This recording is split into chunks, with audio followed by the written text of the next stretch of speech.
सांगू आता संतांचे उपकार सांगा की तुकाराम महाराज काय केलं ते त्यांनी सांगितलं मज निरंतर जागृती. आता हे जागवणं म्हणजे काय?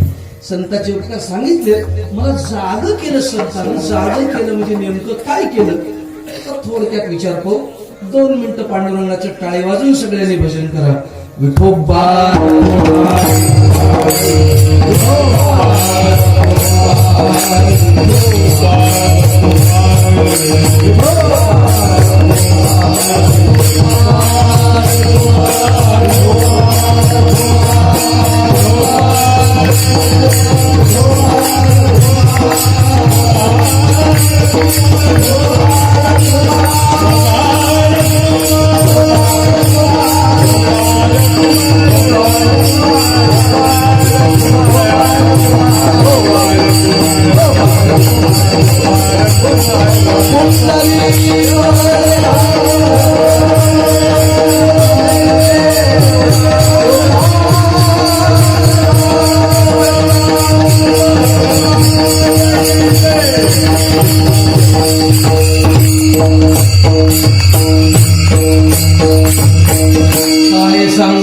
संतांचे उपकार मज निरंतर जागविती.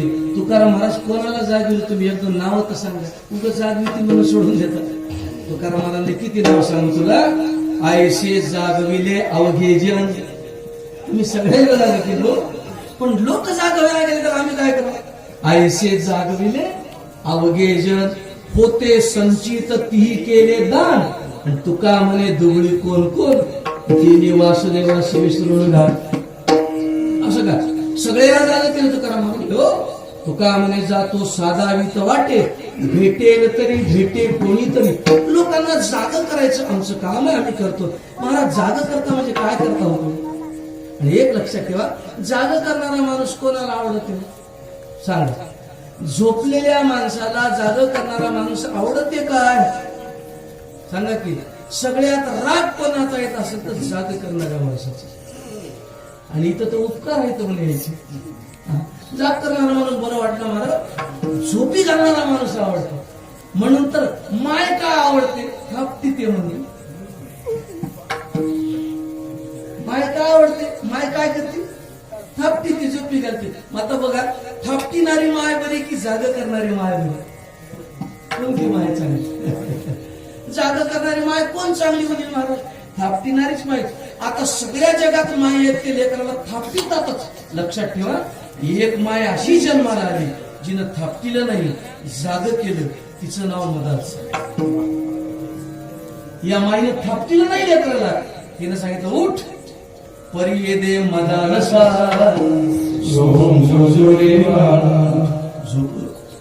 जाग जाग होतो.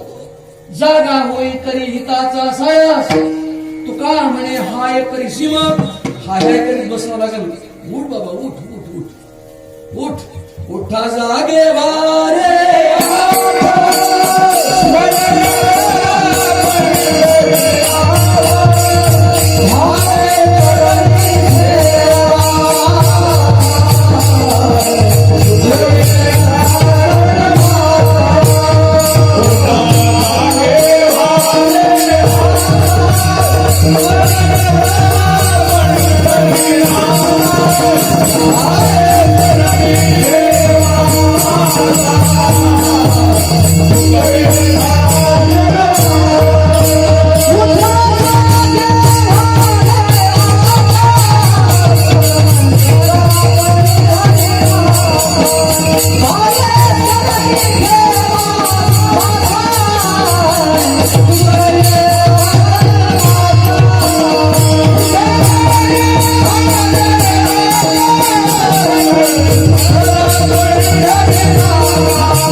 जाग रे जाग दादा, मोठी गडद आणणारी.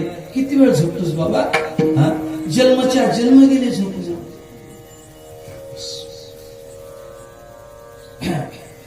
उठ जाग मुसाफिर रैन भई. उठ. ते ब्रह्मानंदाची भजन होती, फार गोड भजन. उठ आता जागा हो.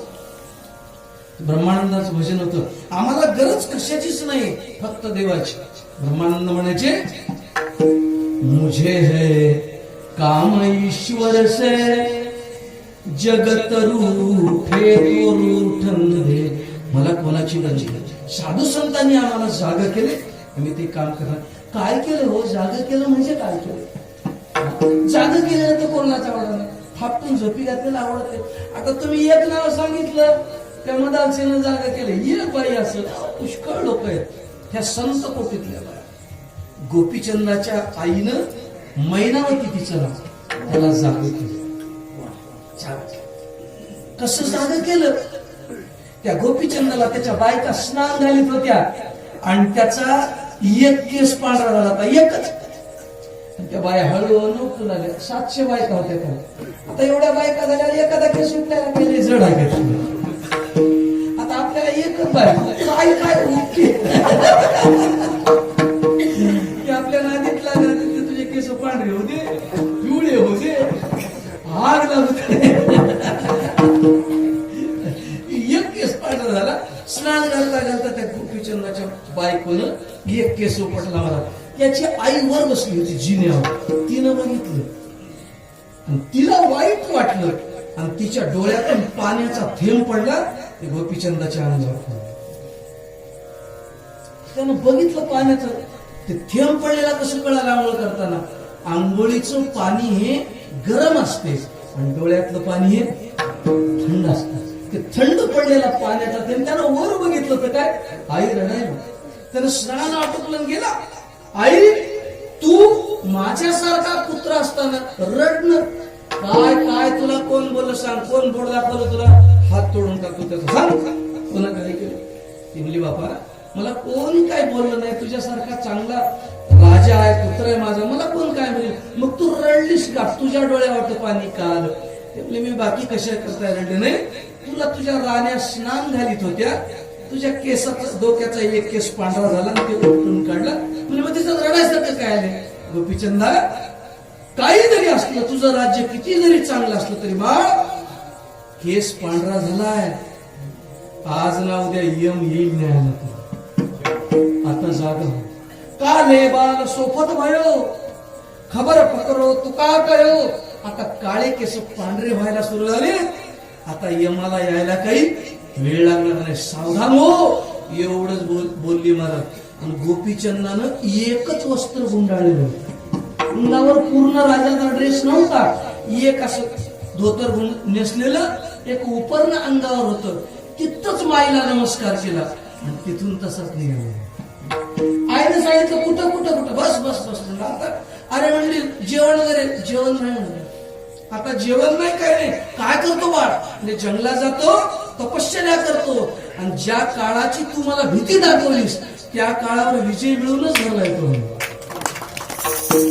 तसा वापस घरला येणार नाही. महाराज म्हणाले, गोपीचंद ने बचन सुनकर महल मुलुक सब छोड़ा, हरि से कोई नहीं बड़ा दीवाने को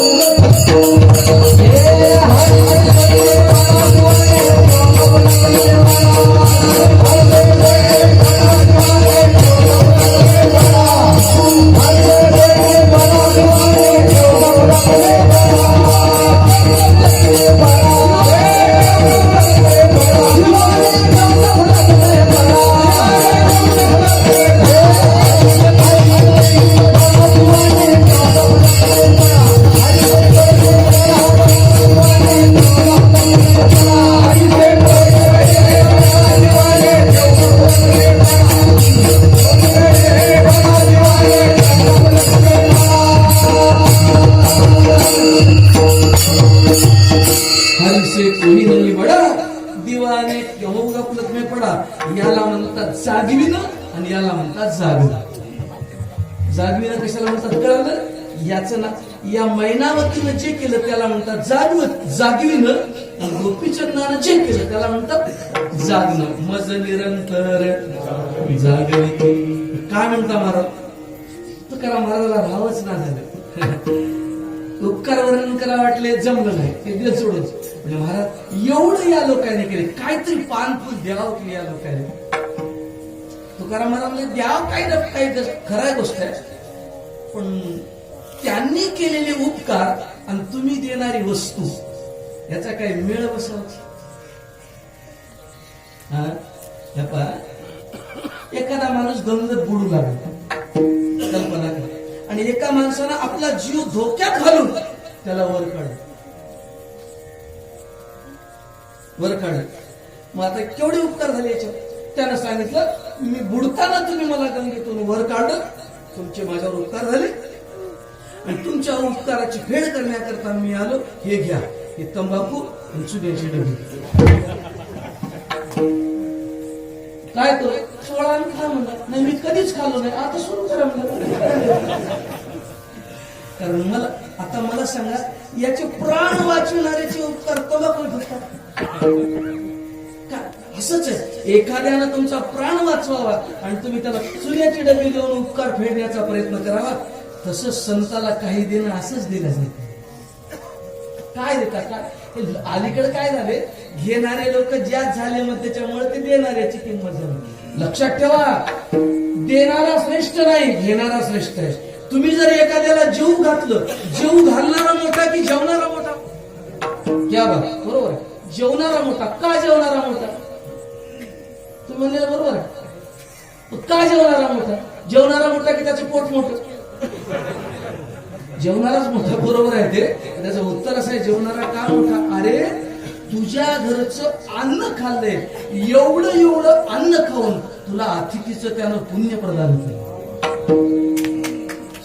अन्न एवढं प्रदान केलंय आणि तुला त्यानं पुण्य प्रदान केले म्हणून पुण्य. पण आता ते खाणारे ज्यात झाल्यामुळे त्याची किंमत वाढली.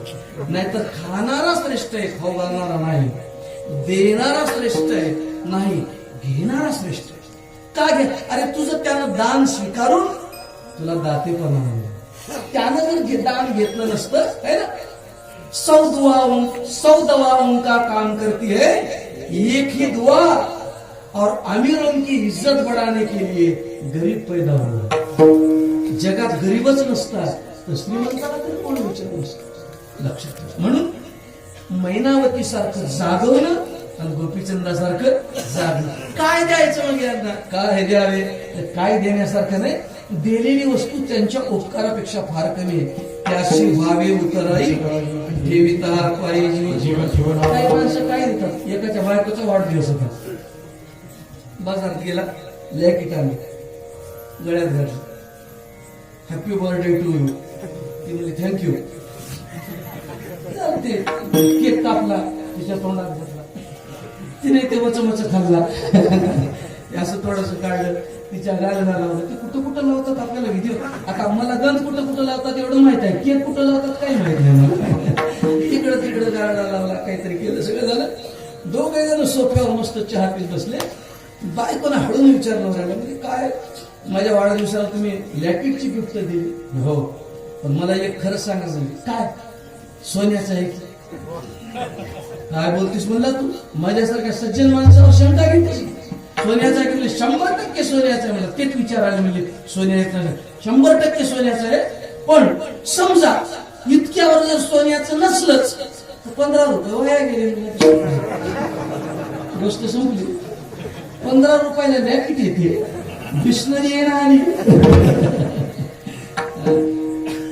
काय देतो आम्ही कोणाला? लोकांना फसवितो, देत काहीच नाही. संतांना कोणालाच फसविलं नाही, त्याच्यामुळे देण्यासारखं काही नाही. काय द्यावे त्याशी व्हावे उतराई ठेवित हा पाय जीव थोडा. तुकोबाराय म्हणले, जे लोक चांगल्या बुद्धीचे आहेत, तीव्र बुद्धीचे आहेत, त्या तीव्र बुद्धीच्या लोकांना त्यांनी त्या पद्धतीने उपदेश केला. जे लोक मंद बुद्धीचे आहेत, ज्यांना परमार्थ कळत नाही, त्यांना हाताला धरून शिकवलं आणि त्यांना अवघड बोलले नाही, सहज बोलणे. मला ज्याची बुद्धी चांगली आहे त्याच्याकरता अमृतानुभव दिला. आणि आम्हाला काय कळलं मग हरिपाठ म्हणजे अमृत अनुभव हरिपाठापेक्षा लहान आहे असा त्याचा अर्थ नाही. अमृत अनुभव वाचायला अवघड आहे, हरिपाठ वाचायला सोपं आहे, इतकाच फरक आहे. तत्वचिंतनाच्या दृष्टीने दोन्ही तसेच आहेत, दोन्ही तसे. संतांची भाषा कळतच नाही, कळाल्यासारखी वाटते, अतिशय अवघड. म्हणून सहज बोलणे हिताचं आणि उपदेशाचं, ते दोन्ही शब्द थोडक्यात सांगतो तुम्हाला.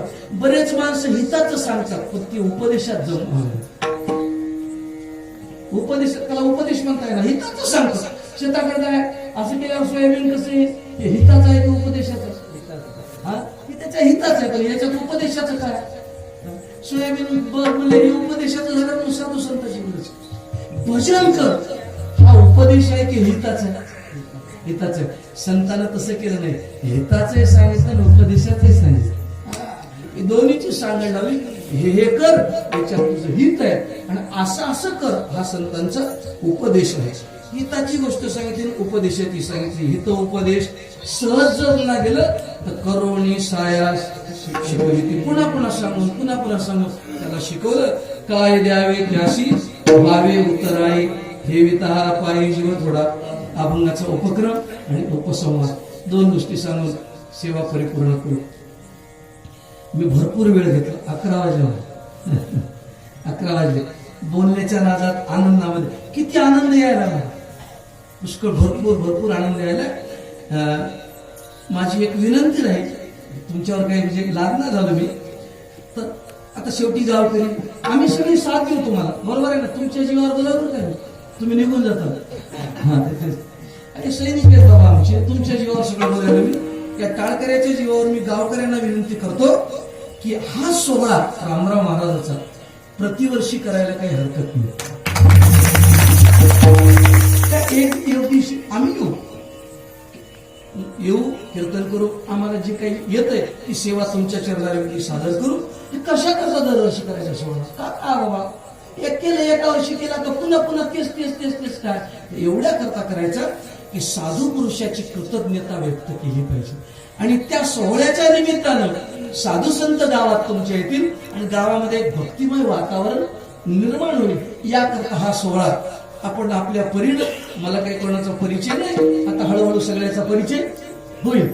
तुम्हाचा कोणाचा नावानं जरी परिचय नसला तरी कार्यानं परिचय आहे, कारण आपण भक्ती मार्गाचे प्रवासी आहोत.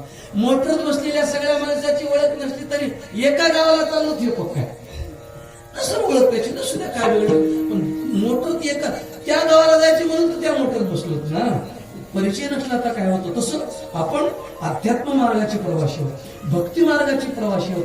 भले आपलं नाव एकमेकाला माहीत नसत, पण हा भक्ती मार्गाचा प्रवास अतिशय चांगला आहे.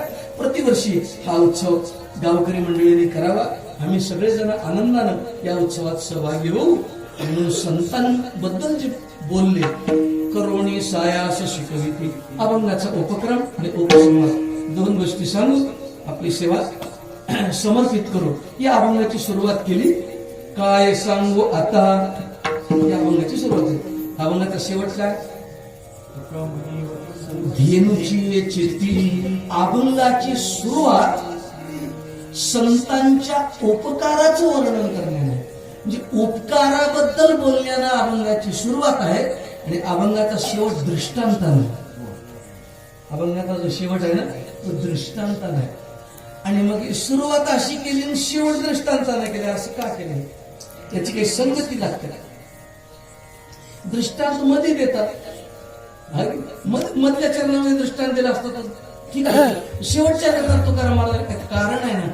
आणि दृष्टांत जो दिलाय तो कोण्याही माणसाचा वा आईचा लेकराचा असं कोणाचा न देता कोणाचा दृष्टांत दिलाय?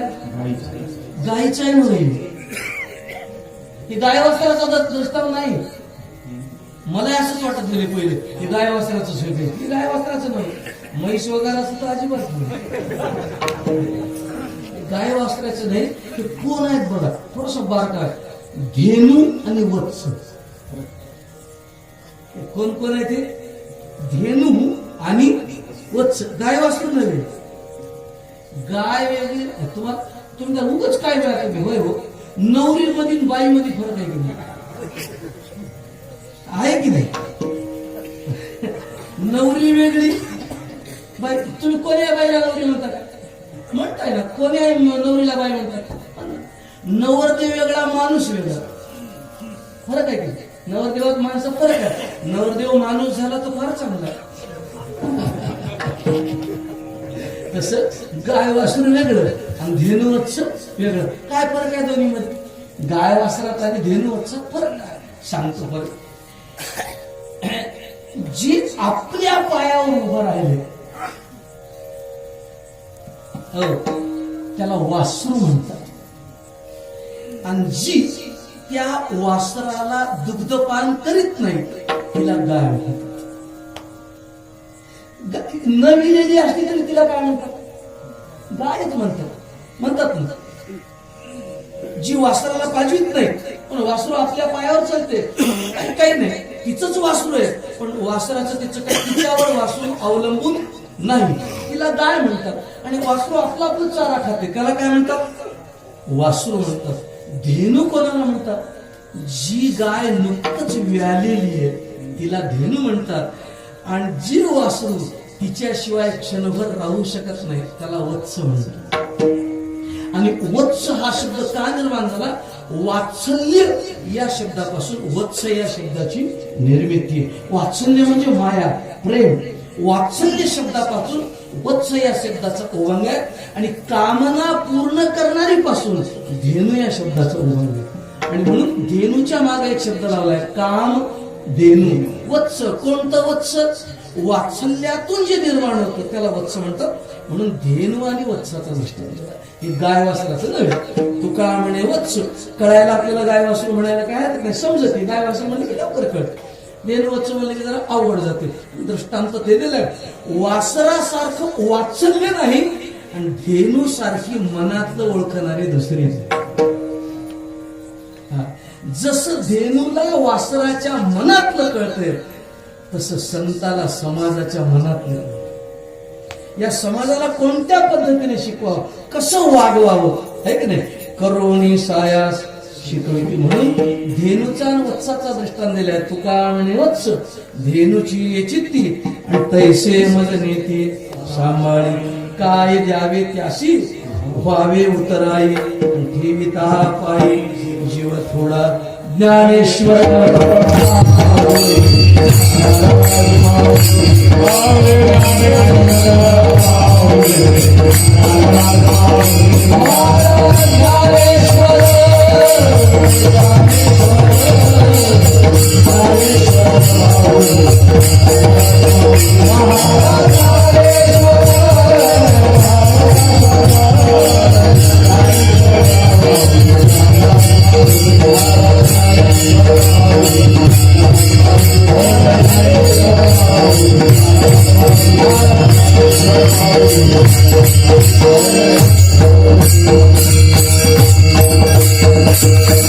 कीर्तन सेवा समाप्त आहे. एकच भजन तुकोबारायचं सगळ्यांनी करायचंय. आजचा हा आनंदाचा सोहळा, उद्या काल्याच्या कीर्तनाने या सोहळ्याची सांगता होणार आहे. पुनश्च एकदा ज्यांच्या प्रित्यर्थ हा सोहळा आपण सर्वांनी मिळून आयोजित केला, अतिशय सुंदर असा प्रसंग. गंगाधर पाटील सोबत्यासारखंच वाटायचं. एक कीर्तन ठेवलंय असं वाटणार, मस्त काहीतरी सप्ताह चालू केलंय असं वाटायला. आता ते सप्ताह केला असता, पण तुम्ही उद्या काला ठेवलाय ना. बघू तशी व्यवस्था करू. अतिशय चांगलं एकदम. महाराज एवढ्या छोट्या या तांड्यावर चांगल्या गावात एवढा कार्यक्रम मोठा व्हायला.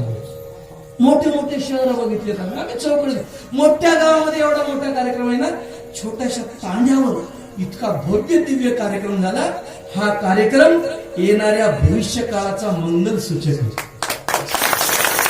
येणारा काळ परमार्थासाठी आपल्याला काहीतरी चांगला संदेश घेऊन येतोय, हेच त्याचं सुचिन्ह आहे. म्हणून रामराव महाराजांना पुन्हा एकदा मी अभिवादन करतो. या महापुरुषानं समाजाला जागवण्याचं काम केलं. जगन्मातेला, जगदंबेचं मंदिर आहे, आईला सांगतो की आई, तुझं एक लेकरू जरी गेलं तरी असे शेकडो लेकरं पुन्हा जन्माला घ्यावं, जेणेकरून समाजाचं कार्य करण्याकरता ही मंडळी पुनश्च तयार. साधू संतांची गरज आहे महाराज समाज. आणि साधू संत काही कोणी आयटीआत तयार होत नाही.